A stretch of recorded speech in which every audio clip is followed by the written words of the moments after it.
Bim. What's up, folks? Nick Masunda here with what is likely to be my first ever YouTube video. So, big things happening. I want to create content about life insurance, personal finance, these areas I've been working in for the past 6-7 years.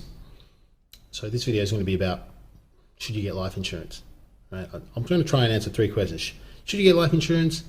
How much life insurance should you get? And what should you pay for the policy in this video? So I work for TAL, the largest life insurer in Australia, for the past 6 years or so. I'm still working in personal finance. TAL's, most people don't actually realize TAL's the largest life insurer in Australia, so you're not in the minority if you're in that boat. But basically it's a topic I'm comfortable with, so hopefully I can share something of value in regards to life insurance. So first question, should you get life insurance?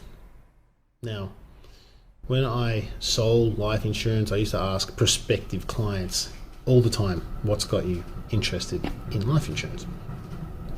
One of the funnier answers was when, you got a kind of blokey bloke and he would be like, Mrs. told me to, wife told me to, which is pretty funny, but obviously that's not the deep reason as to why he's considering life insurance.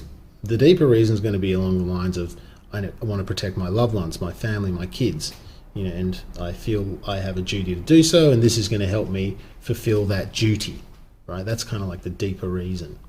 But that's also kind of abstract. I wanted to provide sort of concrete material here that you can take away and use. So if you are thinking, do I need life insurance? Then you want to ask yourself, do I have people that survive on my income, right? Do I have financial dependents that rely on my income to survive, right?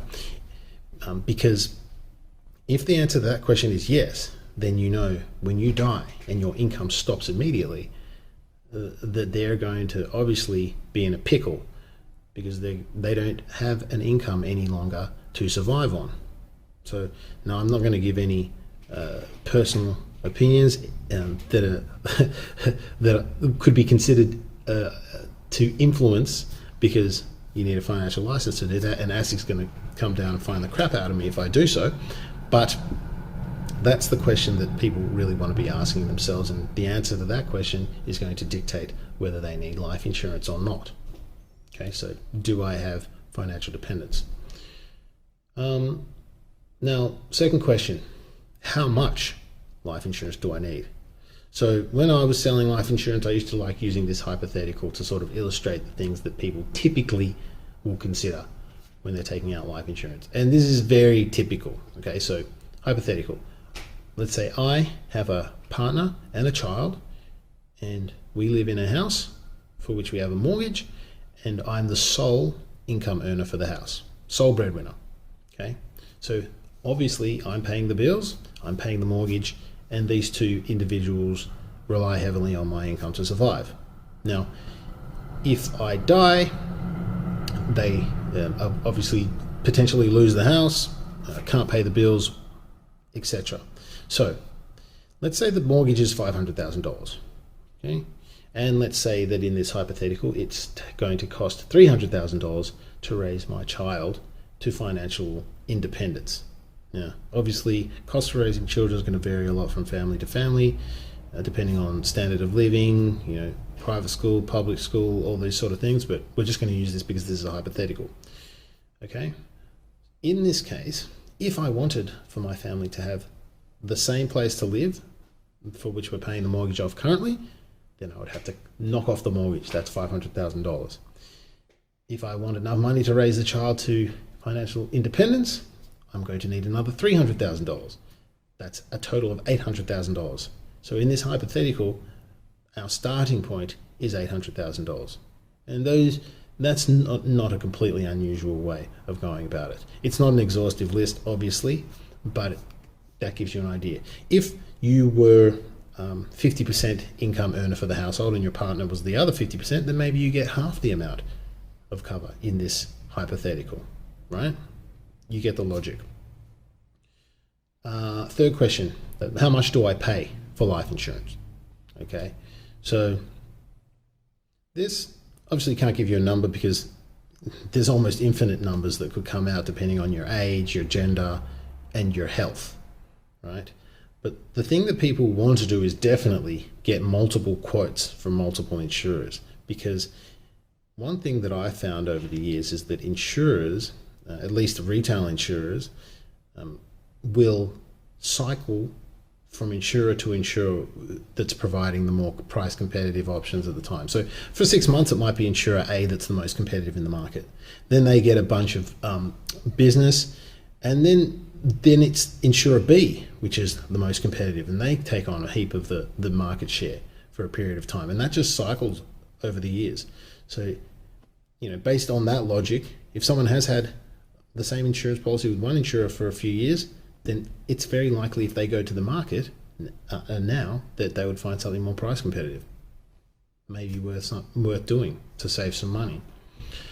And yeah, the reality is once these insurers get all this market share, they inevitably end up reviewing their premiums. And when they review them, there's only one direction they review them, and that's up.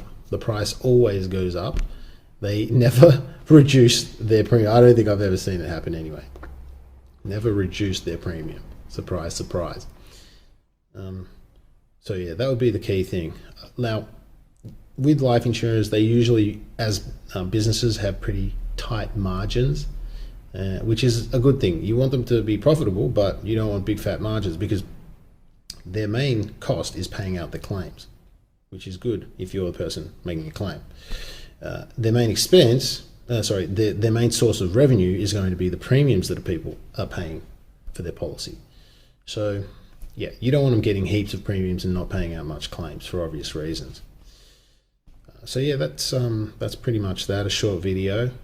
One other point that I wanted to mention was for older folks who have life insurance, but they paid off their mortgage, or their children are financially independent, and they're just thinking, I'm going to keep this life insurance policy like a gift for the kids if something were to happen to me. I just wanted those older folks out there to know that it's very rare that people are hanging out in their 80s, late 70s, 80s, paying life insurance premiums, because they are costly. I might just put up an image of a chart of projections, and just to show how those prices can go for like $100,000 worth of life insurance into your 80s, and you can see for yourself whether it's something that you'd be willing to pay. So not to say that you shouldn't have life insurance at that age. You may need it, you may want it, but you should know what you're going to be up for in terms of costs. So a little pointer, a little bit of inside info. But yeah, that's pretty much it, guys.